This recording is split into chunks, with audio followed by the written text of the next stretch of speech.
Hello guys, स्वागत है आप सभी का आपके अपने यूट्यूब चैनल पे। दिस इज़ यशोदा वर्मा और आज हम करेंगे चैप्टर 2 जिसका नाम है क्या हमारे आसपास के पदार्थ शुद्ध हैं, is matter around us pure.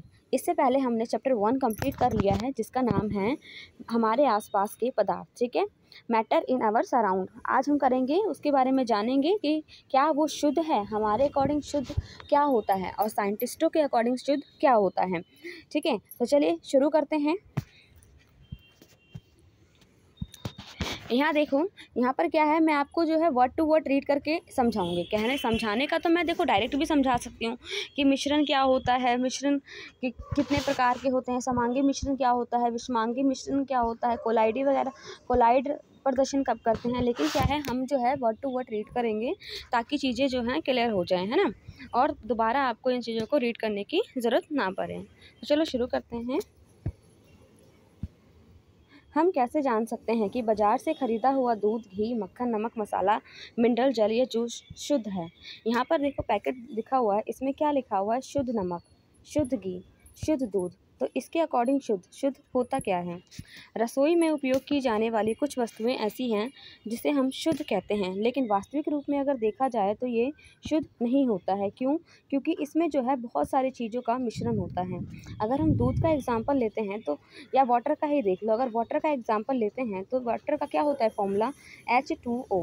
H2O मतलब कि इसमें क्या है, H भी है और O भी है, मतलब कि हाइड्रोजन के दो अणु हैं और ऑक्सीजन का एक अणु है, मतलब कि दो चीज़ों से मिलके बना है, इसलिए हमारा क्या है, शुद्ध नहीं है। लेकिन हम घरेलू रूप में इसे क्या कहते हैं, शुद्ध जल, शुद्ध घी। अगर शुद्ध घी की बात करें या दूध की बात करें तो दूध में भी क्या होता है, कार्बोहाइड्रेट, फैट, पानी वगैरह सब मिक्स होता है, तो इसे भी हम क्या कहेंगे, शुद्ध नहीं कहेंगे। ठीक है, साइंटिस्ट के अकॉर्डिंग जो है इसे शुद्ध नहीं कहेंगे। साइंटिस्ट के अकॉर्डिंग क्या है कि जो हमारा यौगिक है उसमें एक ही प्रकार के तत्व होनी चाहिए शुद्ध कहलाने के लिए। ठीक है, चलो देखते हैं। क्या आपने कभी इन खाने वाले पदार्थों के डिब्बों के ऊपर लिखे शुद्ध शब्द पर ध्यान दिया है। एक साधारण व्यक्ति के लिए शुद्ध का अर्थ होता है कि पदार्थ में कोई मिलावट ना हो, लेकिन वैज्ञानिकों के लिए ये सभी वस्तुएं पदार्थों से मिश्रण है। ठीक है, अतः ये क्या है, अशुद्ध है, शुद्ध नहीं है। जैसे कि हमने कैसे एग्जांपल दिया, दूध का ही देख लो, दूध में क्या होता है, जल है, वसा है, प्रोटीन है, इन सब चीज़ों का क्या है, मिश्रण है, इसलिए हम इसे क्या, शुद्ध नहीं कहते हैं। हमारे अकॉर्डिंग तो शुद्ध है, घर में हम इसे शुद्ध कहते हैं, लेकिन अगर साइंटिफिकली देखा जाए तो ये शुद्ध नहीं है। जब एक वैज्ञानिक किसी पदार्थ को शुद्ध कहता है तो इसका तात्पर्य क्या है, उसमें पदार्थ में मौजूद सभी कण जो है समान रासायनिक प्रकृति के हो, मतलब कि जितने भी कण हैं वो सेम चीज़ों का हो। अगर हम H2O की बात करें, H2O की जल, तो साइंटिस्ट के अकॉर्डिंग क्या है, अगर H है तो H ही होना चाहिए, O नहीं होना चाहिए। अगर ये O मिक्स हो रहा है मतलब कि ये क्या है, शुद्ध नहीं है, मिला हुआ है। ठीक, एक शुद्ध पदार्थ एक ही प्रकार के कणों से मिलकर बना होता है। यहाँ क्या कह रहा है कि जो हमारा शुद्ध पदार्थ होता है, एक शुद्ध पदार्थ एक ही चीज़ से मिलके बना होता है, एक ही कणों से मिलके बना होता है। जब हम अपने चारों ओर देखते हैं तो हम पाते हैं कि सभी पदार्थ दो या दो से अधिक शुद्ध अवयवों से मिलकर बने हैं। उदाहरण के लिए दे रखा है समुद्र का जल। अगर समुद्र के जल के बारे में जाने तो समुद्र का जल कहता है ना कि खारा होता है, मतलब कि उसमें क्या, NaCl मिक्स होता है, NaCl मिक्स होता है। ठीक है, H2O में NaCl मिक्स होता है समुद्र के जल में। खनिज देख लो, मिट्टी देख लो, मिट्टी में भी कई सारी चीज़ें जो हैं मिक्स होती हैं, तो ये सारे क्या हैं, मिश्रण हैं। अब जानते हैं मिश्रण होता क्या है। देखो नॉर्मल साधारण बातों में क्या होता है, साधारण भाषा में मिश्रण होता है दो या दो से अधिक चीज़ों का मिश्रण, मतलब कि एक चीज़ ना हो, उसमें कुछ चीज़ें मिक्स हो। ठीक है, उसे हम कहते हैं मिश्रण। आज वो देखते हैं, मिश्रण एक या एक से अधिक शुद्ध तत्वों या यौगिक का से मिलकर बना होता है। ठीक, तत्व हमारा मान लो क्या हो गया, Cu हो गया, Mg हो गया, ठीक है, Au हो गया, ये हमारा क्या है, सिंगल तत्व है। जब इन दो चीज़ों को मिला लिया जाता है, मान लो कि मैग्नीशियम को अगर ऑक्साइड से मिलाते हैं तो ये बन जाता है मैग्नीशियम ऑक्साइड, तो ये हमारे क्या हो गए, यौगिक हो गए। ठीक है, हम जानते हैं कि जल में जो जल होता है हमारा, हमें क्या होता है ना, जल का पता है ना फॉर्मूला, उसमें क्या होता है, H2O होता है। तो जल में घुले हुए सोडियम क्लोराइड को वाष्पीकरण या आसवन विधि के द्वारा जल से अलग किया जाता है। जैसे समुद्र का जल देख लो, सी का वाटर देख लो, इसमें क्या होता है कि वाटर तो होता है, ठीक है, H2 तो होता है, प्लस इसमें नमक भरा रहता है, मतलब कि NaCl भरा रहता है। तो समुद्री जल से किस तरह से नमक बनता है, तो उसे हम बोलते हैं वाष्पीकरण के द्वारा या आसवन विधि के द्वारा। क्या करते हैं, उस जल को हम गर्म करते हैं, जब हम गर्म करते हैं तो वाटर क्या होता है, एवोपरेट हो जाता है एनवायरनमेंट में, मतलब कि वाष्पीकृत हो जाता है हमारे वातावरण में, और जो है नीचे हमारा क्या होता है, NaCl बच जाता है। यद्यपि सोडियम क्लोराइड अपने आप में एक शुद्ध पदार्थ है, ठीक है, सोडियम क्लोराइड को हम मानते हैं शुद्ध पदार्थ, लेकिन अगर फिर भी देखें तो उसमें NaCl होता है, मतलब कि Na+Cl होता है। अलग अलग करेंगे तो मतलब कि दो चीज़ों का मिक्सचर है, ठीक है। जैसे हम शुद्ध नमक बोलते हैं, वो शुद्ध नमक ना होकर के मिक्सर होता है, ठीक। और इसे भौतिक विधि के द्वारा इसके रासायनिक अवयवों से पृथक नहीं किया जा सकता है। इसी प्रकार चीनी भी एक पदार्थ है, क्योंकि एक ही प्रकार के शुद्ध अवयव रखता है और इसका यौगिक समान रहता है, ठीक। अब यहाँ दे रखा है पेय पदार्थ और मिट्टी में एक समान कण नहीं होते हैं। जो हमारे पेय पदार्थ होते हैं, पीने का जल होता है, ठीक है, और जो हमारा मिट्टी होता है, उसमें जो है एक समान कण नहीं होते हैं। शुद्ध पदार्थ किसी भी स्रोत से प्राप्त हो सकते हैं, इसके अभिलाक्षणिक गुण एक समान होते हैं।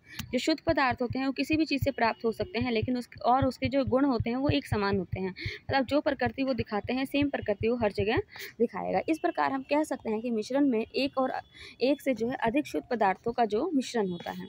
अब यहाँ मिश्रण के प्रकार दे रखे हैं। मिश्रण के प्रकार देखो 3 प्रकार के होते हैं, चलो इसके बारे में जानते हैं।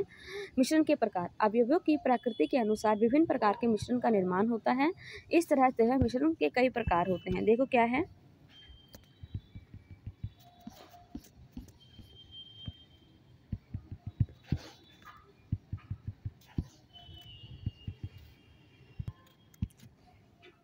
यहाँ क्रियाकलाप दे रखा है, इसको देख लेते हैं थोड़ा सा। कक्षा को आ, ब, स और दा समूह में बांटने के लिए कहा गया है। एक बीकर जिसमें 50 ml जल और 1 चम्मच कॉपर सल्फेट चूर्ण को समूह आ को दे दें। समूह बा को एक बीकर में 50 ml जल और 2 चम्मच कॉपर सल्फेट का चूर्ण दे दें। कॉपर सल्फेट और पोटेशियम परमैंगनेट का साधारण नमक सोडियम समूह सा और दा को दे दें। दोनों के अवयवों को अलग अलग करके अलग अलग मात्रा में दें, ठीक है। तो कुछ समय के बाद क्या होगा, अब पृथक पृथक समूह के उन अवयवों को मिलाकर मिश्रण को तैयार करें। अब उनके रंग बनावट के आधार पर एक रिपोर्ट तैयार करने के लिए कह रहे हैं। समूह आ और बा को एक मिश्रण प्राप्त होता है जिसकी बनावट समान होती है। इस तरह के मिश्रण को हम क्या कहते हैं, समांगी मिश्रण और विलयन कहते हैं। इस तरह के मिश्रणों के कुछ अन्य उदाहरण है, जैसे कि जल में नमक और जल में चीनी। जल में नमक और जल में चीनी को अगर घोलें तो पूरी तरह से क्या होता है, मिक्स हो जाता है, तो इसको हम क्या कहते हैं, समांगी मिश्रण कहते हैं, ठीक।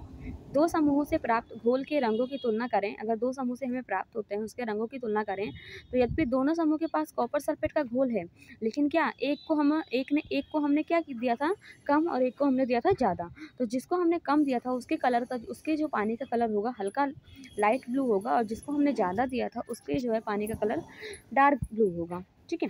यह दिखलाता है कि समांगी मिश्रण अलग अलग संगठन रख सकते हैं। समूह सा और दा ने जो मिश्रण प्राप्त किया है उसके अंश भौतिक दृष्टि से अलग हैं। इस तरह के मिश्रण को क्या बोलते हैं, विषमांगी मिश्रण कहते हैं। अब जो दो थे उनको हमने क्या दिया था, सोडियम क्लोराइड और लोहे की छीलन, नमक और सल्फर एवं जल और तेल विषमांगी मिश्रण के उदाहरण हैं। उदाहरण दे रखे हैं कि जो हमारा सोडियम क्लोराइड और लोहे की छीलन को, सोडियम क्लोराइड मतलब कि नमक और लोहे के जो चूर्ण बचता है ना, उसको अगर मिला लें तो वो क्या होता है, हमारा विषमांगी मिश्रण होता है। नमक और सल्फेट को अगर मिला लें तो भी वो हमारा विषमांगी मिश्रण बनता है, मतलब कि उसे हम इजीली अलग अलग लेयर को देख सकते हैं, अलग अलग कर सकते हैं।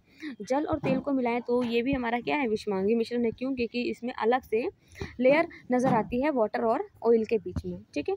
एक और क्रियाकलाप दे रखा है, इसे भी हम देख लेते हैं। क्या दे रखा है 2.2 में, आइए पुनः कक्षा को 4 समूह में बांटते हैं, आ, ब, सा और दा में। प्रत्येक समूह को नीचे दिए हुए नमूने में से एक दें। अब क्या कह रहा है कि उन चारों को अलग अलग एक एक चीज़ दें। तो पहले आ को क्या दे रहे हैं, कॉपर सल्फेट के कुछ क्रिस्टल दे रहे हैं। बा को दे रहे हैं 1 चम्मच कॉपर सल्फेट। आ को क्या दिया, कॉपर सल्फेट के कुछ क्रिस्टल, 2-4 क्रिस्टल दिए हैं। और वही बा को क्या दिया है, 1 चम्मच भर के क्रिस्टल दिया है। सा को दिया है 1 चौक का चूर्ण या फिर गेहूं का आटा दे दो। और समूह दा को दिया है दूध या स्याही में से कुछ एक बूंद, ठीक है। अब छात्रों को कांच की छड़ की सहायता से क्या बोल रहे हैं, इन नमूनों को जल में मिलाने के लिए। पहले को क्या दिया इन्होंने, कॉपर सल्फेट की कुछ मात्रा, दूसरे को हमने दिया है ज़्यादा मात्रा में, तीसरे को हमने दिया है आटा कह लो या चौक का चून कह लो या मिट्टी दे सकते हो, और चौथे को दिया है हमने दूध या स्याही में से कुछ बूंदे। क्या कण जल में दिखाई दे, अब इसको क्या कह रहे हैं कि मिलाने के लिए कह रहे हैं कि क्या कण जल में दिखाई देते हैं। अब मिलाने के बाद देखोगे क्या कॉपर सल्फेट क्या होगा, पूरी तरह से मिक्स हो जाएगा। जिसको कम दिया है उसका लाइट कलर दिखेगा, जिसको ज़्यादा दिया है उसका डार्क कलर दिखेगा। ठीक है, जिसको हमने ये पाउडर दिया था क्या नाम है चौक का, तो उसका क्या होगा कि वो घुल जाएगा, फिर एक समय के बाद नीचे बैठ जाएगा। वही जिसको दूध दिया है तो उसका कलर कैसा हो जाएगा, या स्याही दिया है तो उसका कलर थोड़ा दूधिया या स्याही कलर का हो जाएगा। अब क्या कह रहा है कि अब टॉर्च से प्रकाश की किरण को बीकर पर डालें और इसको सामने से देखें, क्या प्रकाश की किरण मार्ग दिखाई देता है। अब मिश्रण को कुछ समय तक शांत छोड़ दें, इस बीच मिश्रण छानने वाले उपकरण को तैयार कर लें। क्या मिश्रण स्थिर है। कुछ समय के बाद कण क्या है नीचे बैठना शुरू करते हैं। मिश्रण को छान ले, क्या छानक पत्र पर कुछ शेष बचा हुआ है। कक्षा के में परिणाम पर चर्चा करें, इस प्रक्रिया पर एक मत बनाने का प्रयत्न करें। अब समूह आ बा का एक विलयन पाते हैं, है ना। समूह और आ और बा को जिसको हमने कॉपर सल्फेट दिया था उसका क्या है, एक विलयन है जो पूरी तरह से घुल गया है, मतलब कि एक समांगी मिश्रण का उदाहरण है। समूह सा को हमने क्या दिया था, चौक का टुकड़ा। जब चौक का टुकड़ा दिया तो वो क्या है, एक समय के बाद नीचे बैठ गया, मतलब कि ये निलंबन है। ठीक, और समूह दा को हमने क्या दिया था, स्याही या फिर दूध के कुछ बूंदे। तो इसमें क्या है, कोलाइड विलयन हमने पाया इससे। ठीक, अभी क्या कह रहा है कि एक छानक पत्र लो, उसको आधा जो है मोड़ दो और छानक पत्र को शंकु का आकार बनाओ, और शंकु के आकार को जो है कांच की छड़ की सहायता से छानक पत्र के साथ संलग्न कॉपर में स्थित ये क्या है, निथरा हुआ द्रव, अब ये कीप है हमारा। ठीक है, और परख नली है और छना हुआ द्रव है। अब हम इसके छानन जो है हमने बनाया था कीप, इससे क्या कर रहे हैं, चीज़ों को छानते हैं। ठीक है, और छानने की विधि को क्या करते हैं, छानने की प्रकृति को क्या कहते हैं, इसको निस्यंदन कहते हैं, निस्यंदन कहते हैं। ठीक है, अब हम विलयनों, निलंबनों और कोलाइड के बारे में पढ़ेंगे। अब हम पढ़ते हैं कि विलयन क्या होता है, निलंबन क्या होता है, कोलाइड क्या होता है। इससे पढ़ने से पहले मैं थोड़ा सा आपको बता दूँ हमने क्या किया। अगर इसी एग्जाम्पल को लो, इसी क्रियाकलाप को लें, तो हमने क्या किया, कॉपर सल्फेट को जब हमने मिलाया था, कॉपर सल्फेट को जब हमने मिलाया था वाटर से, जब जिसमें चाहे कम मात्रा में हो चाहे ज़्यादा मात्रा में, कम रहेगा तो लाइट कलर दिखाएगा, ज़्यादा में रहेगा तो डार्क कलर दिखाएगा। ठीक है, लेकिन ये क्या है, पूरी तरह से घुल जाता है। या नींबू की शरबत को देख लो, या नींबू नमक पानी का शरबत देख लो, तो वो भी क्या होता है, पूरी तरीके से मिक्स हो जाता है। ठीक, निलंबन क्या था हमारा, निलंबन वो था मिट्टी को या चौक को या रेत को जो है पानी में घोलना। और कोलाइड क्या होता है, दूध को या स्याही को जो है जो कलर डिसकलर कर देता है। ठीक है, ये हमारा कोलाइड का एग्जाम्पल है। तो चलो मैंने थोड़ा सा जानकारी दे दिया है, अब जो है इसको पढ़ने में आसानी होगी, समझने में आसानी होगी। चलो देखते हैं विलयन क्या होता है। तो विलयन मैंने आपको क्या बताया था, किसी भी चीज़ों को जब हम मिलाते हैं तो वो हमारा क्या कहलाता है बेटा, विलयन कहलाता है। देखो, शांत रह के पढ़ोगे, धीरे धीरे समझोगे तो ही समझ आएगा। अगर यूँ सोचोगे मैं जल्दी जल्दी करवा दूँ और तुम्हें समझ ना आए तो उसका कोई फ़ायदा नहीं है मेरे बच्चा। ठीक है, सो अगर आपको मेरी स्पीड धीरे लग रही है, फिर भी स्लो लग रही है, तो आप क्या करो, देखो कॉर्नर पे क्या होगा, 3 बिंदु होंगे, 3 डॉट होगा। ठीक है, इस तीनों डॉट में से डॉट को दबाओगे तो क्या आ जाएगा ऑप्शन, स्पीड का ऑप्शन आ जाएगा। ठीक है, स्पीड का ऑप्शन आ जाएगा। आप क्या अपने अकॉर्डिंग 2x, 1.5 की स्पीड या 2 की स्पीड, 3 की स्पीड, जितना करना चाहो कर सकते हो। ठीक, तो चलो आ जाओ विलयन के बारे में जानते हैं। तो विलयन 2 या 2 से अधिक पदार्थों का क्या होता है, समांगी मिश्रण होता है। मतलब कि अगर चीनी और नमक के घोल में से कहीं से भी अगर उसको उठाओ, कहीं से भी एक चम्मच निकाल लो, मान लो हमने ये शरबत बनाया, इस शरबत में से चाहे मैं यहाँ से निकालूँ, चाहे यहाँ से निकालूँ, चाहे ऊपर से लूँ, स्वाद जो है सबका एक जैसा ही होगा, मतलब कि पूरा अच्छी तरीके से मिला हुआ है। तो ये हमारा क्या कहलाता है बेटा, समांगी मिश्रण।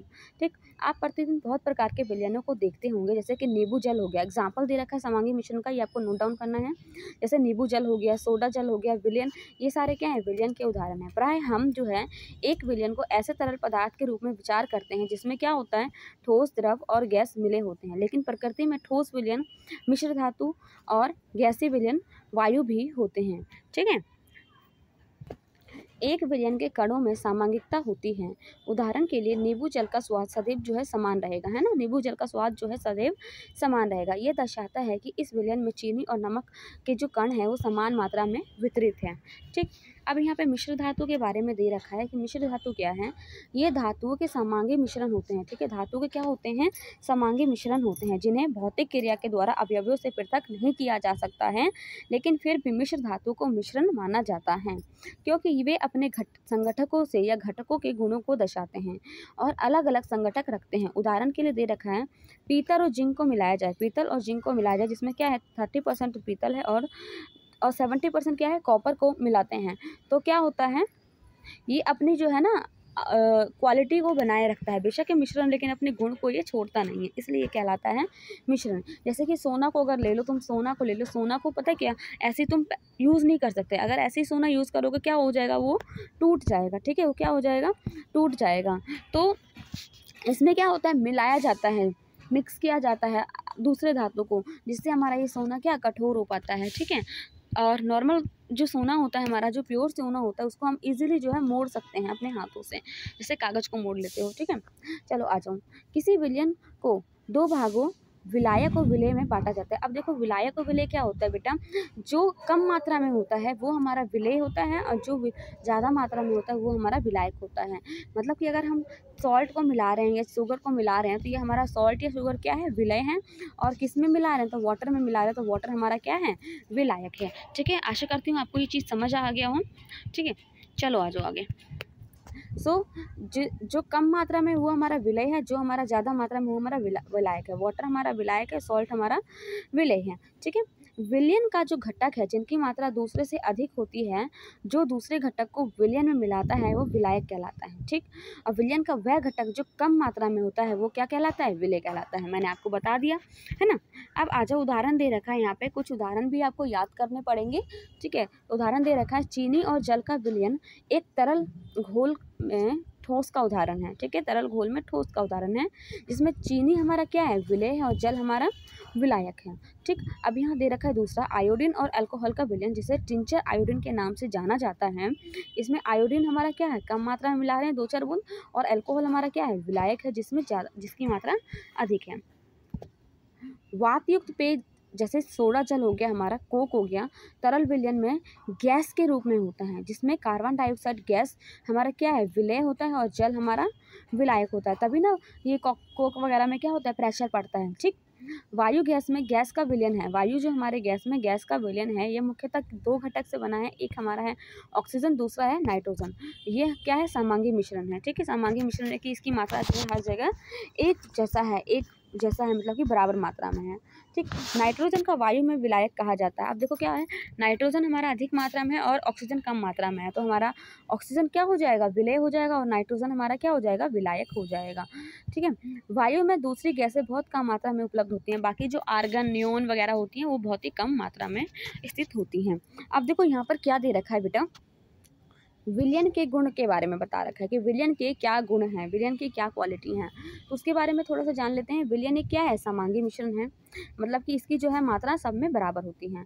विलयन के कण व्यास में क्या 1 नैनोमीटर, मतलब कि 10⁻⁹ मीटर से भी छोटे होते हैं, इसलिए वे आंखों से नहीं देखे जा सकते हैं। अपने छोटे आकार के कारण विलयन के कण क्या गुजर रही प्रकाश की किरणों को फैलाते नहीं हैं।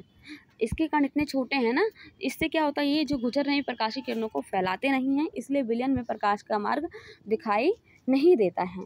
छानने की विधि के द्वारा विलेय के कणों को विलयन में से अलग नहीं कर सकते हैं। अब नींबू पानी का जो हमारा घोल है, क्या शरबत में से चीनी या फिर नमक को अलग कर सकते हो, नहीं कर सकते हो, ठीक है। यही क्या है, विलयन को शांत छोड़ देने पर भी विलेय कण नीचे नहीं बैठते, अर्थात विलयन स्थायी रहती है। अगर हम कुछ देर के लिए उस शरबत को छोड़ दें तो भी हमारा जो है चीनी और नमक के कण नीचे नहीं बैठेंगे, तो भी हमारा क्या रहेगा, वो स्थिर ही रहेगा, जितना जितना जिस पोर्शन में मिला हुआ है उसी तरह से मिला हुआ रहेगा, ठीक है। अब विलयन की सांद्रता के बारे में जानते हैं। क्रियाकलाप 2.2 में हमने देखा था कि समूह आ और बा के पास एक ही पदार्थ के विभिन्न अभावों के रंग के विलयन थे। अब देखो क्या है, हमने 2 में देखा था ना कि एक को हमने क्या दिया, कॉपर सल्फेट दिया था 2-4 बूंदे, 2-4 जो है क्रिस्टल, और एक को हमने कॉपर सल्फेट दिया था 1 स्पून, ठीक है, 1 स्पून दिया था भर के, ठीक है। तो हम लोग जानते हैं कि विलयन में अलग अलग मात्रा में विलायक और विलेय पदार्थ होते हैं। विलयन में मौजूद विलेय पदार्थ की मात्रा के आधार पर इसे तनु, सांद्र या संतृप्त घोल कहा जाता है। अब देखो नॉर्मल मैं एग्जांपल तुम्हें बताती हूँ कि पहले एक बार रीड कर देते हैं, फिर मैं बताती हूँ। तनु और सांद्र तुलनात्मक शब्द हैं। क्रियाकलाप 2.2 में समूह आ द्वारा प्राप्त विलयन समूह बा की तुलना में तनु थे। ठीक है, अब देखो मैं नॉर्मल सी बातों में आपको बताती हूँ, नॉर्मल सी भाषा में, कि देखो अगर हम जल लेते हैं, ठीक, जल लिया हमने एक गिलास में, अब उसमें हम क्या कर रहे हैं, थोड़ा सा चीनी डाल रहे हैं, थोड़ा सा हमने क्या किया, चीनी डाला। अब चीनी डाला तो क्या होगा, अभी जो है मान लो थोड़ा 1 चम्मच डाला, तो 1 चम्मच डाल तो क्या होता है कि उसका कलर ना लाइट ही रहता है, मतलब कि कम मीठा होता है। जब हम कम मात्रा में पानी में चीनी डालते हैं तो वो हमारा क्या कहलाता है, तनु। ठीक है, चीज़ों को समझना। अब क्या है, जब कम मात्रा में हमने डाला तो हमारा क्या कहलाता है, तनु। और जब हम और अधिक डालते हैं तो हमारा क्या हो जाता है, सांद्र। और जब हम एक लिमिट ऐसा आता है कि चीनी इसमें घुलना जो है बंद हो जाता है, एक लिमिट ऐसा आता है कि चीनी और हम इसमें नहीं घोल सकते हैं, तो वो हमारा क्या होता है, संतृप्त घोल होता है, कि अब उसमें और चीनी नहीं घोली जा सकती है। अब आपके दिमाग में एक क्वेश्चन आएगा कि मैम हाँ, अगर पानी को गर्म करें तो हम उसमें और चीनी घोल सकते हैं, तो हाँ बेटा वो घोल सकते हो, लेकिन जो हम नॉर्मल टेम्परेचर पे जो है जितना हम अधिकतर मात्रा में चीज़ों को घोल सकते हैं वो हमारा क्या, संतृप्त विलयन कहलाता है। ठीक, आज जो क्रियाकलाप 2.3 करते हैं, 2.3 क्या है, 2 अलग अलग बीकर में 50 ml जल ले लो, एक बीकर में नमक और दूसरे बीकर में क्या, चीनी अथवा बेरियम क्लोराइड मिलाकर अच्छी तरह से मिला लें। जब विलय पदार्थ और अधिक ना घुले तब 5 डिग्री सेल्सियस जो है ताप बढ़ा दो, और ताप बढ़ाने के लिए बीकर को क्या करो, गर्म करो। विलय पदार्थ को पुनः मिलाना शुरू करो। वही चीज़ जो मैंने आपको बताया बेटा कि चीनी को जो है हम क्या कर सकते हैं, चीनी को जो है गर्म करने पे और हम उसमें मिला सकते हैं। तो ये वही चीज़ बोल रहे हैं कि अगर ताप बढ़ा दो तो क्या होगा, क्या किसी दिए गए ताप पर चीनी और नमक अथवा बेरियम क्लोराइड की जल में घोली गई मात्राएं बराबर होती है, तो नहीं बेटा। क्या, अगर ताप बढ़ाएंगे तो हम और भी ज़्यादा चीज़ों को घोल सकते हैं। सो किसी निश्चित तापमान पर उतना ही विलेय पदार्थ घुल सकता है जितने की विलयन की क्षमता होती है। दूसरे शब्दों में क्या है कि दिए गए निश्चित तापमान पर यदि विलयन में विलेय पदार्थ नहीं घुलता है तो उसे हम क्या कहते हैं, संतृप्त विलयन कहते हैं। विलेय पदार्थ की वह मात्रा जो इस ताप पर संतृप्त विलयन में उपस्थित होती है उसकी घुलनशीलता कहलाती है। अब घुलनशीलता क्या कहलाती है, जो उस ताप पर जितनी मात्रा में चीज़ें उसमें घुल सकती हैं। यदि एक विलयन में विलेय पदार्थ की मात्रा संतृप्तता से कम है तो उसे असंतृप्त विलयन कहते हैं। यदि विलयन में विलेय पदार्थ की सांद्रता संतृप्त स्तर से कम हो तो उसे असंतृप्त विलयन कहते हैं। यदि आप किसी विशिष्ट ताप पर एक संतृप्त विलयन लें और उसे धीरे धीरे ठंडा करें तो क्या होगा, गाढ़ा हो जाएगा, है ना, हो जाएगा ना गाढ़ा। सो उपरोक्त किए गए क्रियाकलाप से हम कह सकते हैं कि दिए हुए एक निश्चित तापमान पर अलग अलग पदार्थों के विलयन की क्षमता जो है अलग अलग होती है। विलायक की मात्रा जो है द्रव्यमान अथवा आयतन में घुले हुए विलेय पदार्थ की मात्रा को विलयन में की जो है सांद्रता कहते हैं। ठीक है, अब सांद्रता क्या है कि विलायक की मात्रा, कितनी हम मात्रा में जो है पानी मिला रहे हैं या द्रव्यमान कितनी द्रव्यमान में या कितनी आयतन में मिला रहे हैं, उसमें घुले हुए विलेय पदार्थ की जो भी मात्रा है वो हमारे विलयन की सांद्रता कहलाती है। ठीक, विलयन की सांद्रता को दर्शाने की बहुत सी विधियां हैं, लेकिन यहाँ हम सिर्फ 3 विधियों के बारे में जानेंगे। तो 3 विधि कौन कौन सी है। पहला विधि है हमारा द्रव्यमान विलयन के द्रव्यमान प्रतिशत। द्रव्यमान विलयन का द्रव्यमान प्रतिशत से, तो विलेय का पदार्थ का द्रव्यमान क्या है, जितना जो हमने घोला है उसका वेट क्या है, और टोटल विलयन का क्या है, द्रव्यमान। ठीक है, मल्टीप्लाई बाय 100। पहला वो ये हो गया। दूसरा हमारा क्या है कि द्रव्यमान डिवाइड बाय विलयन के आयतन, द्रव्यमान और विलयन के आयतन में प्रतिशत। अब क्या दे रहे हैं, आयतन में। ठीक है, तो जो हम पदार्थ घोल रहे हैं उसका वेट कितना है, द्रव्यमान कितना है, और टोटल विलयन का कितना आयतन है, मल्टीप्लाई बाय 100। ठीक है, और थर्ड वन हमारा क्या है कि विलयन के आयतन तथा आयतन प्रतिशत, जो विलयन है उसका आयतन और डिवाइड बाय आयतन का प्रतिशत। तो विलेय का आयतन जो हम घुला रहे हैं, जो हम कम मात्रा में है उसका आयतन क्या है, डिवाइड बाय विलयन का आयतन, पूरा जो है आयतन। ठीक है, मल्टीप्लाई बाय 100। ठीक, ये आप एक बार पढ़ोगे चीज़ें अच्छे से हो जाएगी क्लियर। यहाँ एग्जाम्पल दे रखा है, देखो 2.1 में कि एक विलयन में जो है 320 ग्राम विलायक है, जल में 40 ग्राम साधारण नमक विलेय है, इसकी विलयन की सांद्रता ज्ञात करो। देखो हमारे पास क्या है, दोनों का द्रव्यमान दे रखा है, नमक का भी और जल का भी। नमक हमारे पास क्या है 40 ग्राम, जल कितना है हमारे पास 320 ग्राम। तो हमारे विलयन का द्रव्यमान क्या होगा, विलेय पदार्थ का द्रव्यमान प्लस जो हम विलायक मिला रहे हैं वो, दोनों को मिक्स किया, हमारा कितना हो गया पूरे विलयन का, तो 360 ग्राम। अब हम इजीली निकाल सकते हैं प्रतिशत, जो हमारा विलेय का जो हम घोल रहे हैं उसका द्रव्यमान डिवाइड बाय जितना टोटल हमारा द्रव्यमान है विलयन का, मल्टीप्लाई बाय 100। ठीक है, कर लोगे आप। अब हम जानते हैं निलंबन। देखो निलंबन के बारे में पढ़ने से पहले तुम एक चीज़ याद रखना कि हमने जो है चौक का पाउडर क्रियाकलाप 2.2 में शायद हमने मिलाया था चौक का पाउडर पानी में, तो क्या हुआ था कि उसमें जो है कण जो है साफ दिखाई दे रहे थे, देख रहे थे ना, साफ दिखाई दे रहे थे। और जब हम थोड़ी देर के लिए उसे छोड़ दे रहे थे तो क्या हो रहा था, वो कण नीचे ज़मीन पे बैठ जा रहा था। ठीक, अब आ जाओ निलंबन के बारे में जानते हैं। वो चीज़ क्लियर हो गया ना, देखो वो चीज़ ध्यान में रखोगे तो चीज़ों को समझने में थोड़ी सी आसानी होगी। चलो आ जाओ, देखो क्रियाकलाप 2.2 में क्या है, समूह सा के द्वारा पाया गया विषमांगी घोल जो ठोस द्रव में परिक्षेपित हो जाता है निलंबन कहलाता है। उसी के बारे में कह रहा है कि चौक के पाउडर के बारे में। ठीक है, निलंबन एक क्या है, विषमांगी मिश्रण है। विषमांगी मिश्रण है क्या, जो अलग अलग जगह पे अलग अलग मात्रा में मिक्स होता है। ठीक है, अब मान लो नमक को ले लो, नमक और रेत को ले लो। ठीक है, नमक और रेत को ले लो, जब नमक और रेत को मिलाओगे तो क्या होगा, ये दोनों जो है अलग अलग नज़र आएगा। या फिर तुम पानी में क्या करो, मिट्टी घोल लो। ठीक है, मिट्टी घोल लो, जब मिट्टी घोलोगे बेटा तो क्या होगा, नीचे की सतह जो होगी ना, नीचे की सतह जो होगी वो ज़्यादा ही, नीचे की सतह में मिट्टी ज़्यादा रहेगी घुली हुई। ठीक है, कंपेयर ऑफ ऊपर की सतह में क्या होगा, कम रहेगा। ठीक, क्यों, क्योंकि ऊपर जो है ना हल्का रहता है। अब थोड़ी देर अगर घोल दो, अच्छे से घोल दो पानी में, जो है हमारा पानी में मिट्टी, अगर पानी में क्या है अच्छे से मिट्टी घोल दो तो 1 सेकंड के बाद या 2 सेकंड के बाद क्या होगा, मिट्टी धीरे धीरे नीचे बैठने लगेगी। तो यही कह रहा है कि विषमांगी मिश्रण है। ठीक है, निलंबन एक विषमांगी मिश्रण है जिसमें विलेय पदार्थ कण घुलते नहीं हैं बल्कि माध्यम की समष्टि में निलंबित रहते हैं। ये निलंबित कण जो है आंखों से देखे जा सकते हैं। आशा करती हूँ कि आपको ये चीज़ें समझ आ रही हो, है ना। अब निलंबन के गुणधर्म के बारे में जानते हैं कि क्या होता है, इसकी जो गुणधर्म क्या होते हैं, कैसे पहचाना जा सकता है। निलंबन के गुणधर्म, यह एक विषमांगी मिश्रण है। हमने जाना कि यह क्या है, विषमांगी मिश्रण है। इसके कण जो है आंखों से देखे जा सकते हैं, हम साफ से देख सकते हैं कि कण कहाँ कहाँ पे है ना। ये निलंबित कण प्रकाश की किरणों को फैला देते हैं जिससे उसका मार्ग दृष्टिगोचर होता है। अब ये निलंबित कण जो होते हैं, जब इसमें टॉर्च का प्रकाश डालते हैं तो क्या होता है, उसकी मात्रा को फैला देते हैं जिससे हमें साफ नज़र आती है लाइट की रास्ता। जब इसे शांत छोड़ देते हैं तब ये कण क्या होते हैं, नीचे की ओर बैठ जाते हैं, अर्थात निलंबन अस्थायी होता है। छानन विधि के द्वारा इन कणों को मिश्रण से अलग किया जा सकता है। जब सभी कण नीचे बैठ जाते हैं तो निलंबन समाप्त हो जाता है तथा विलयन में प्रकाश की किरण का परिकीर्णन रुक जाता है। उम्मीद करती हूँ कि चीज़ें ये समझ आ गया है। अब हम देखते हैं कोलाइड विलयन के बारे में। कोलाइड विलयन के बारे में पढ़ने से पहले हम जो है मिल्क और दूध का जो है पानी में जो हमने 2-4 बूंद दूध डाला था उसको ध्यान में रखना है कि किस तरह से उसका कलर जो है दूधिया हो जाता है और पूरे जो है धुंधला धुंधला नज़र आता है। ठीक है, कोलाइड विलयन क्या है, तो क्रियाकलाप 2.2 में हमने 10 समूह के द्वारा प्राप्त मिश्रण को कोलाइड या कोलाइड विलयन कहा जाता था। ठीक है, कोलाइड के कण क्या होते हैं, विलयन में समान रूप से फैल जाते हैं, लेकिन निलंबन की अपेक्षा कणों का आकार जो है छोटा होने के कारण यह मिश्रण समांगी सा प्रतीत होता है, लेकिन वास्तविक में विलयन क्या होता है, विषमांगी मिश्रण होता है, जैसे कि दूध। ठीक है,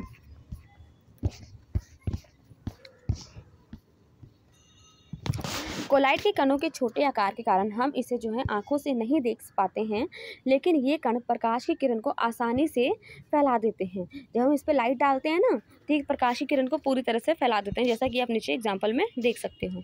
जैसा कि हमने क्रियाकलाप 2.2 में देखा था कि प्रकाश की किरण का फैलना टिंडल प्रभाव कहा जाता है। प्रकाश की किरण जो फैलता है ना उसको हम क्या कहते हैं, टिंडल प्रभाव कहते हैं, टिंडल इफेक्ट कहते हैं। टिंडल नामक वैज्ञानिक ने इसकी खोज की थी। एक कमरे में छोटे से छिद्र के द्वारा जब प्रकाश की किरण आती है तो वहाँ पर हम टिंडल का प्रभाव देख सकते हैं। अब यहाँ देख लो किस तरह से जो है प्रकाश फैल रहा है। हम पानी में करेंगे तो नहीं होगा, लेकिन अगर इसमें हम दूध का गिलास में डालेंगे तो प्रकाश क्या हो रहा है, आराम से जो है नज़र आ रही है। लेकिन अगर इसमें देखो, इस वाले में देखो, ए वाले में समांगी मिश्रण में हमारे जो है कण बहुत छोटे होते हैं। ये मान लो क्या है, तुम्हारा चीनी का शरबत है। ठीक है, मान लो चीनी का शरबत है तो उसमें क्या होगा, तुम्हारा प्रकाश की किरण जो है ना दिखेगी नहीं, रास्ता नहीं दिखेगा। लेकिन अगर दूध के मिलियन में डालोगे तो तुम्हारा जो है पूरा कहाँ कहाँ तक लाइट जा रहा है ये तुम्हें समान साफ नज़र से जो है नज़र आएंगी। देखो दे भी रखा है, कॉपर सल्फेट का विलयन टिंडल प्रभाव नहीं दर्शाता है क्योंकि ये पूरी तरह से मिक्स होता है। वही दूध तथा पानी का मिश्रण क्या हो रहा है, टिंडल प्रभाव दिखा रहा है। टिंडल प्रभाव वो होता है जब प्रकाश को जो है फैला देता है। ठीक है, यह कमरे में मौजूद धूल और कण और कार्बन डाइऑक्साइड के कणों के द्वारा प्रकाश में फैलने के कारण होता है। अब ये क्या रह रहा है कि देखो कमरे में अगर कहीं पे होल होता है छोटा सा, आजकल तो हालांकि नहीं होता है, फ्लैट में रहते हैं सब, जैसे गांव वगैरह में, या फिर अभी भी कुछ कुछ घर ऐसे हैं यहाँ पर जिसमें क्या प्लस्तर नहीं होता है, ठीक है, तो एक छोटा सा छेद होता है किसी कहीं पर भी, तो छेद से क्या होता है कि बाहर से वो जो लाइट है पूरी पूरी नज़र आती है, और वो लाइट जो अंदर आती है तो क्या करता है, उसमें हमें धूल कण नज़र आते हैं उड़ते हुए, हालांकि उसी जगह पे नज़र आते हैं, लेकिन कण तो वो धूल कण हमारे पूरे एनवायरनमेंट में है, लेकिन हमें दिखता उस जगह पे क्यों, क्योंकि उस पर अगर लाइट पड़ती है तो हमें वो चीज़ें साफ नज़र आने लगती है, ठीक, एक रास्ता बन जाता है। जब एक घने जंगल, यहाँ एक और एग्जांपल दे रखा है कि जब एक घने जंगल के आच्छादन से सूर्य की प्रकिरण जब गुजरती है तो हम वहाँ पर टिंडल प्रभाव को देख सकते हैं। जंगल के कोहरे में छोटे छोटे जल के कण होते हैं जो कोलाइट कणों के समान व्यवहार करते हैं। अब क्या कह रहा है कि अगर जंगल ऊंचा है हमारे पास, तो देखोगे अगर हमारा ये सूर्य का प्रकाश अगर आता है तो ये भी क्या दिखाता है, टिंडल प्रभाव दिखाता है, यहाँ पर भी क्या होता है, प्रकाश को फैला देता है। अब यहाँ पे कोलाइट के सामान्य उदाहरण दे रखे हैं, उदाहरण को एक बार देख लेते हैं क्या है।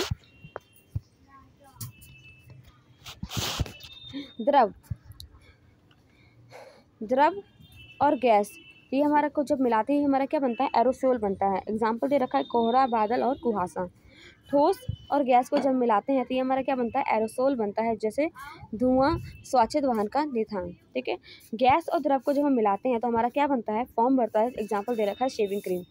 द्रव और द्रव को मिलाते हैं तो हमारा क्या बनता है, इमल्शन बनता है, जिसे हम बोलते हैं दूध फेस क्रीम। ठोस और द्रव को जब हम मिलाते हैं तो हमारा क्या बनता है, सोल बनता है। एग्जाम्पल दे रखा है मैग्नीशियम मिल्क कीचड़। गैस और ठोस को जब हम मिलाते हैं तो हमारा बनता है फोम। एग्जाम्पल दे रखा है फोम, रबड़, स्पंज, फ्यूमिक। द्रव और ठोस को जब मिलाते हैं तो हमारा जेल बनता है, जैसे कि जेली हो गई, पनीर हो गई, मक्खन हो गई। उसी तरीके से ठोस को जब मिलाते हैं तो हमारा क्या बनता है, ठोस सोल, जैसे कि रंगीन, रत्न, पत्थर, दूधिया, कांच, एटसेट्रा, ठीक है। आते हैं नेक्स्ट पे। यहाँ देखो टिंडल प्रभाव हमारा दिख रहा है कि जैसे ऊंचे ऊंचे हमारे क्या है, पेड़ पौधे हैं, जब यहाँ से प्रकाश की किरणें गुजर रही है तो देख रहे हो किस तरह से लाइट फैल रहा है ना, ये दिख रहा है चारों ओर से लाइट फैल रही है, हमारा क्या है, टिंडल प्रभाव है। अब कोलाइट के गुणधर्म के बारे में जानते हैं। कोलाइट के गुणधर्म क्या होते हैं कि यह एक क्या है, विषमांगी मिश्रण है, मतलब कि इसके जो है कण समान रूप से नहीं मिक्स होते हैं पूरे विलयन में। कोलाइट के कणों का आकार इतना छोटा होता है कि ये अलग रूप से आंखों से नहीं देखे जा सकते हैं। ये इतने बड़े होते हैं कि प्रकाश की किरण को फैलाते हैं तथा उसके मार्ग को अलग से दृश्य दिखाते हैं। जब इनको शांत छोड़ दिया जाता है तब ये कण क्या होते हैं, तल में बैठ जाते हैं, अर्थात ये स्थायी हो जाते हैं। यह जो है छानन विधि के द्वारा अलग किए जा सकते हैं, किंतु एक विशेष विधि अब केंद्रन तकनीक के द्वारा अलग नहीं किए जा सकते हैं, अलग किए जा सकते हैं, ठीक है।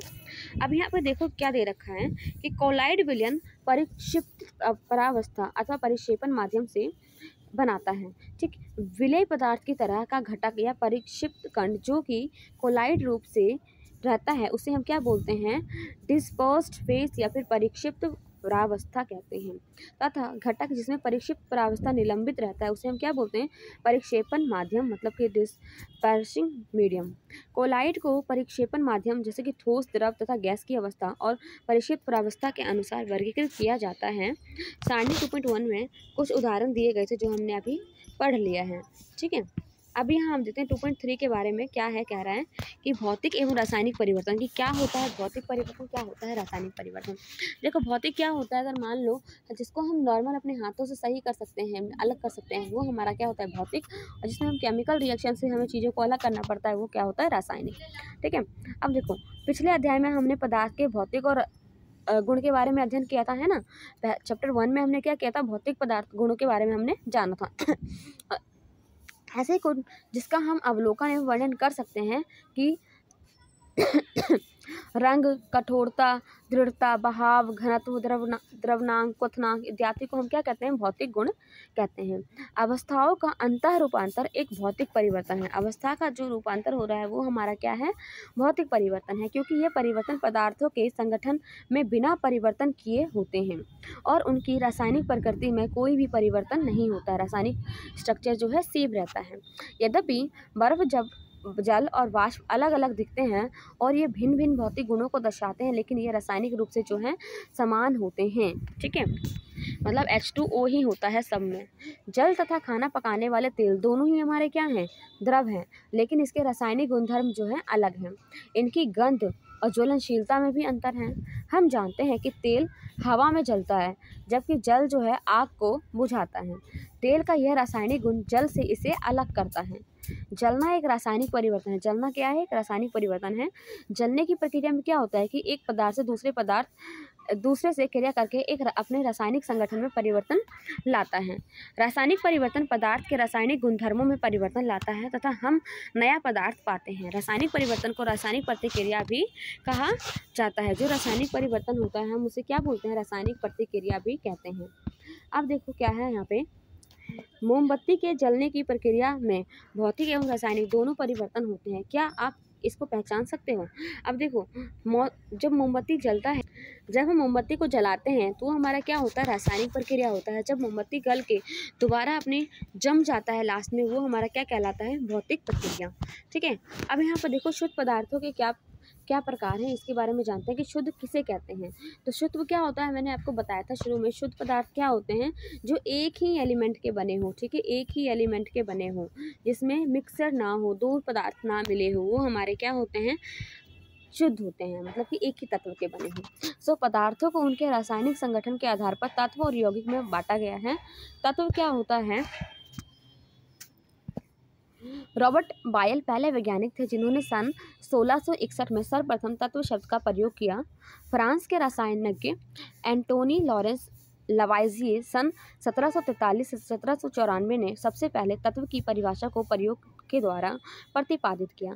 उनके अनुसार तत्व पदार्थ का वह मूल रूप है जिसे रासायनिक प्रतिक्रिया के द्वारा अन्य तरल पदार्थों में बांटा नहीं जा सकता है। तत्वों को साधारण धातु, अधातु, उपधातु में वर्गीकृत किया जाता है। तत्व को क्या, धातु, अधातु और उपधातु में जो है वर्गीकृत किया जाता है, बांटा जाता है।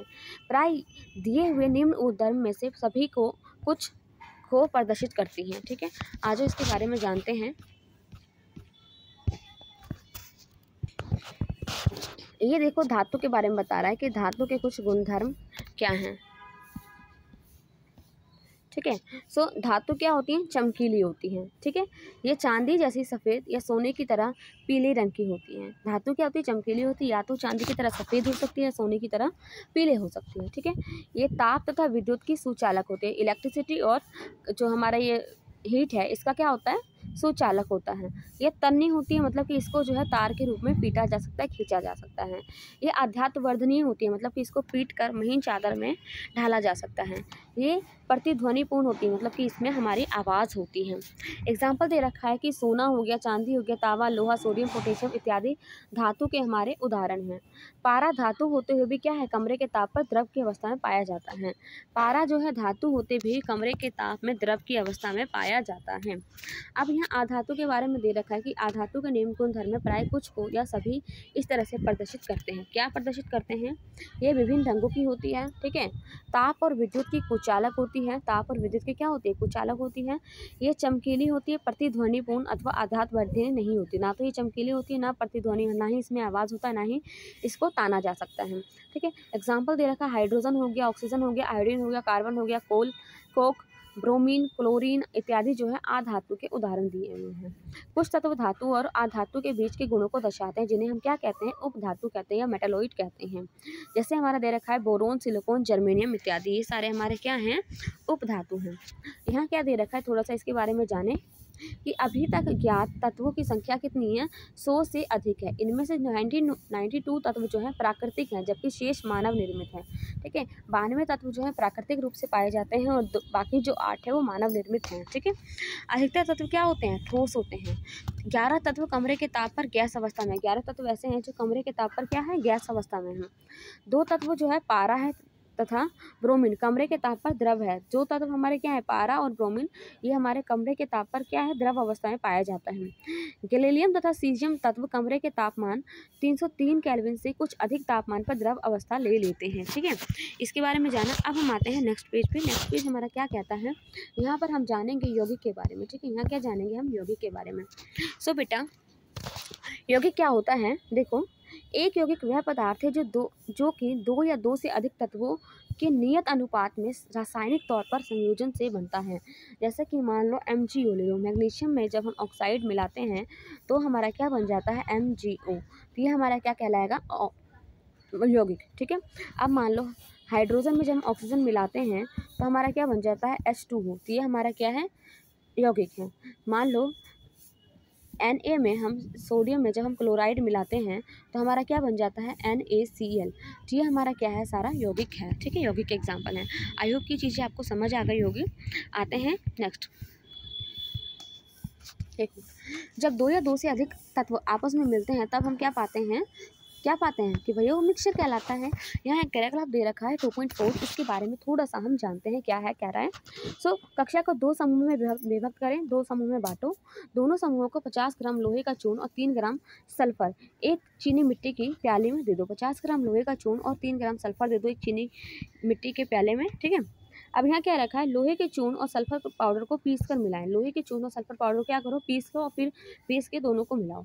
दूसरा क्या कह रहा है कि लोहे के चूर्ण और सल्फर पाउडर को पीस कर मिलाएं और मिश्रण को तीव्र ताप पर लाल होने तक गर्म करें। अब ज्वाला को हटा दें तथा मिश्रण को ठंडा होने दें।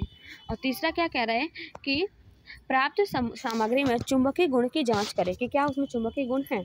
सामग्री के निकट एक चुंबक ले जाएं, जांच करें कि क्या सामग्री चुंबक की ओर आकर्षित होते हैं।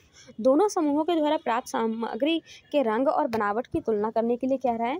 प्राप्त सामग्री से एक भाग में कार्बन जो है डाइसल्फाइड मिलाएं और मिश्रण अच्छी तरह से मिलाएं तथा छान लें। प्राप्त पदार्थों के दूसरे भाग में तनु सल्फ्यूरिक अम्ल और तनु हाइड्रोक्लोरिक अम्ल को मिलाएं। इस क्रियाकलाप के लिए अध्यापक का निर्देशन आवश्यक। अब यहाँ कह रहा है कि इसको आपको अध्यापक के निरीक्षण में ही करना है, अकेले नहीं करना है। इस क्रियाकलाप को लोहा अथवा सल्फर तत्वों के साथ अलग अलग दोहराएं, अवलोकन को नोट करें। अब ये क्रियाकलाप आप करके देखना, खैर करना मत क्योंकि ये पेपर में आएगा नहीं। ठीक है, चीज़ों को समझना जरूरी है। अगर क्लास में टीचर करवाते हैं तो ठीक है, अदरवाइज तुम इसे ट्राई नहीं करना, नहीं तो ये हार्मफुल भी हो सकता है। ठीक है। अब देखो यहाँ पे उत्तर दे रहा है, उत्तर दें कि क्या दोनों समूहों द्वारा प्राप्त सामग्री दिखने में समान है। किस समूह द्वारा प्राप्त सामग्री में चुंबकीय गुण विद्यमान है। क्या प्राप्त सामग्री के घटकों को हम अलग करने में सक्षम हैं। क्या तनु सल्फ्यूरिक अम्ल तथा तनु हाइड्रोक्लोरिक अम्ल सामग्री पर डालने से दोनों समूहों को गैस प्राप्त होती है। क्या दोनों स्थितियों में प्राप्त गैस की गंध समान अथवा अलग अलग है। अब यहाँ क्या है कि समूह 1 के द्वारा जो प्राप्त गैस है वो क्या है, हमारा हाइड्रोजन है। क्या है, हमारा हाइड्रोजन है। ये क्या है, रंगहीन है अथवा गंधहीन और ज्वलनशील है। ना ही इसमें कलर है, ना ही इसमें स्मेल है, और ये ज्वलनशील है। इसकी ज्वलनशीलता की जाँच कक्षा में नहीं करने के लिए कह रहा है, ये टीचर की उपस्थिति में ही करें। हमें अलग से अकेले में ये चीज़ें नहीं दोहराना है। सेकंड क्या है कि सेकंड के द्वारा प्राप्त गैस हाइड्रोजन सल्फाइड है। यह रंगहीन गैस है और इसकी गंध सड़े हुए अंडे की जैसी होती है। आपने पाया कि दोनों समूह के द्वारा प्राप्त पदार्थ भिन्न गुणों को दर्शाते हैं। यद्यपि प्रारंभ में जो है दिए गए पदार्थ समान थे। समूह 1 की क्रिया के फलस्वरूप भौतिक परिवर्तन हुआ, जबकि समूह 2 के क्रियाकलाप के फलस्वरूप पदार्थ में रासायनिक परिवर्तन हुआ है। अब यहाँ क्या है कि समूह 1 के द्वारा प्राप्त सामग्री दो पदार्थों का मिश्रण है। दिए गए पदार्थ लोहा और सल्फर है। मिश्रण का गुण ये दोनों में मिले हुए तत्वों के गुण के समान है। समूह के 2 के द्वारा प्राप्त सामग्री यौगिक कहलाता है। क्या कहलाता है, हमारा यौगिक कहलाता है। दोनों तत्वों को तीव्रता से गर्म करने पर हमने यौगिक पाया जिसका गुण मिले हुए तत्वों से पूरी तरह से भिन्न है। यौगिक का संघटक पूरे पदार्थ में समान है। हम यह भी देख सकते हैं कि यौगिक की बनावट और रंग भी सभी स्थानों पर समान है। इस प्रकार संक्षेप में हम पदार्थ की भौतिक और रासायनिक प्रकृति को निम्न आरेख के द्वारा व्यवस्थित करेंगे। अब यहाँ पे देख लो कि किस तरह से दिखाया गया है कि पदार्थ हमारे होते हैं। पदार्थ 3 तरह के होते हैं, एक हमारा ठोस, द्रव और गैस। ठीक है, पदार्थ 3 अवस्था में पाया जाता है, ठोस, द्रव और गैस। इसमें से भी क्या है, देखो एक होता है हमारा शुद्ध पदार्थ, एक होता है हमारा मिश्रण। ठीक है, अब शुद्ध में क्या होता है, देखो सरल होता है, इसमें पदार्थों में विभक्त नहीं किए जा सकते हैं। सरल पदार्थों में हमारे विभक्त नहीं किए जा सकता। जैसे कि हमारा क्या होता है, तत्व क्या होता है हमारा, सरल पदार्थों में विभक्त नहीं किए जा सकते। एग्जाम्पल देख लो, हमारा कॉपर हो गया, मैग्नीशियम हो गया, एल्यूमिनियम हो गया, ये सारे हम इसको अलग नहीं कर सकते। ये हमारे क्या हैं, तत्व हैं। उदाहरण दे रखा है कॉपर, ऑक्सीजन, लोहा, हाइड्रोजन, ये सारे एग्जाम्पल दे रखे हैं। ठीक है, अब यौगिक क्या होता है, यौगिक हमने जाना था कि 2 चीज़ों से मिलकर बना होता है, 2 तत्वों से मिलकर बना होता है। नियत संगठन रासायनिक या वैदिक रासायनिक प्रक्रिया के द्वारा घटक तत्वों में विघटन किया जा सकता है। उदाहरण दे रखा, अभी क्या कह रहा है कि हम इसको रासायनिक प्रक्रिया के द्वारा अलग कर सकते हैं। जैसे कि हमारा यहाँ दे रखा है जल, जल हमारा H2O है, H2O को हम क्या करते हैं, अलग कर सकते हैं ना। फिर चीनी, नमक, इन सबको हम अलग कर सकते हैं रासायनिक प्रक्रिया के द्वारा। ठीक, ये हमारे यौगिक हैं। अब ये हमारा मिश्रण, मिश्रण हमारे दो तरह के होते हैं, एक समांगी, एक हमारा विषमांगी। समांगी संगठन क्या होता है, इसमें समान संगठन होता है। उदाहरण दे रखा है, जल में चीनी को घोल लो या नमक, कार्बन डाइऑक्साइड, सल्फेट वगैरह अल्कोहल को घोल लो, ये हमारे क्या है, समांगी मिश्रण है। विषमांगी मिश्रण क्या होते हैं, जो असमान संगठन दिखाते हैं। एग्जाम्पल दे रखा है, बालू और रेत को मिला लो, नमक, लकड़ी, तेल में जल को मिला लो, ये सारे हमारे क्या है, विषमांगी मिश्रण के उदाहरण हैं। अब यहाँ पर थोड़ा सा देख लो ये कि मिश्रण क्या होता है, यौगिक क्या होता है, इसके बारे में थोड़ा सा जानते हैं। जो बेटा मिश्रण क्या होता है कि दो चीज़ों से मिलकर बना होता है। देखो, तत्व या यौगिक केवल मिश्रण बनाने के लिए मिलते हैं, ठीक है, किंतु किसी नए यौगिक का निर्माण नहीं करते हैं। तत्व या यौगिक जो होते हैं मिश्रण बनाने के लिए मिलता है, लेकिन किसी भी नए यौगिक का निर्माण नहीं करते हैं। और यौगिक क्या होता है, तत्व क्रिया करके नए यौगिक का निर्माण करते हैं। तत्व जो है क्रिया करके नए यौगिक का निर्माण करते हैं। मिश्रण का संगठन परिवर्तनीय होता है। यहाँ क्या है, नए पदार्थ का संगठन सदैव जो है स्थायी होता है। मिश्रण उसमें उपस्थित संगठों जो घटक हैं उनके गुणधर्म को दर्शाता है, और नए पदार्थ के गुणधर्म पूरी तरह से अलग होते हैं। ठीक, अब घटकों को भौतिक विधि के द्वारा सुगमता से अलग किया जा सकता है। घटकों को केवल रासायनिक या विद्युत रासायनिक प्रतिक्रिया के द्वारा अलग किया जा सकता है। आई होप की चीज़ें यहाँ तक आपको क्लियर हो गया होगा। अब हम थोड़ा सा ये जान लेते हैं आपने क्या सीखा, मतलब कि इस पूरे चैप्टर में हमने क्या सीखा है, उसको एक बार देख लेते हैं, फिर हम इसी के साथ ये वीडियो को कंप्लीट करते हैं, ख़त्म करते हैं। ठीक है, देखो, मिश्रण में एक से अधिक पदार्थ होते हैं। तत्व अथवा यौगिक किसी भी अनुपात में मिले हो सकते हैं। ठीक, मिश्रण को अलग करने के लिए उचित विधि से शुद्ध पदार्थों में पृथक्करण किया जा सकता है। विलयन दो या दो से अधिक पदार्थों का समांगी मिश्रण है। विलयन के बड़े अवयवों को विलायक और छोटे अवयव को क्या कहते हैं, विलय कहते हैं। विलयन की सांद्रता उसके द्वारा इकाई आयतन में उपस्थित विलय का द्रव्यमान अथवा आयतन है। वह पदार्थ जो विलायक में अघुलनशील अथवा आंखों से देखा जा सकता है निलंबन कहलाता है। निलंबन एक विषमांगी मिश्रण होता है। कोलाइड एक विषमांगी मिश्रण है जिसके कणों का आकार इतना छोटा है कि उन्हें सरलता से देखा नहीं जा सकता, किंतु इतना बड़ा है कि ये प्रकाश को फैलाव कर सकने में सक्षम होते हैं। कोलाइड उद्योगों में तथा दैनिक जीवन में महत्वपूर्ण है। विलय कणों को परिक्षिप्त परावस्था कहते हैं, और विलायक जिसमें पूरी तरह से परिवर्तन रहते हैं उसे हम क्या बोलते हैं, परिक्षेपण माध्यम। ठीक, शुद्ध पदार्थ तत्व या यौगिक हो सकते हैं। तत्व पदार्थ का मूल रूप होता है जिसे रासायनिक प्रक्रिया के द्वारा सरल पदार्थ में बांटा नहीं जा सकता है, और यौगिक वह पदार्थ है जो दो या दो से अधिक तत्वों के स्थिर अनुपात में रासायनिक रूप से संयोजन से निर्मित होता है।